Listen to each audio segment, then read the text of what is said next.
na magkakajowa. Bakit naman po, Nay? Tumingin ka nga sa salamin. Ang pangit mo. Grabe naman po kayo, Nay. Hindi naman lahat ng tao bumabasa sa itsura. Okay. Tingnan ko na lang kung may magkakagusto sa'yo.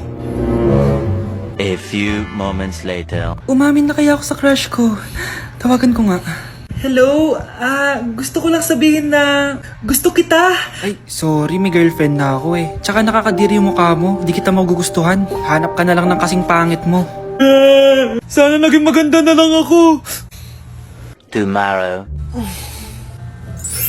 Ang ganda ko na. Mag-post na ako ng picture. Sino to? Hello? Ang ganda mo na. Wala na kami ng girlfriend ko. Pwede ba tayo magkita? Seryoso ka ba? Maglaway ka. Hi, Nay! Di ba sabi niyo di po ako magkakajowa? May jowa na ako ngayon. Mayaman at pogi. Sorry anak sa mga sinabi ko sa'yo. Babe, halika. Hello po, tita. Nice to meet you. Christian? Nay? Magkakilala kayo, Nay? Anak, siya yung nawawala mo kapatid. Kapatid kita?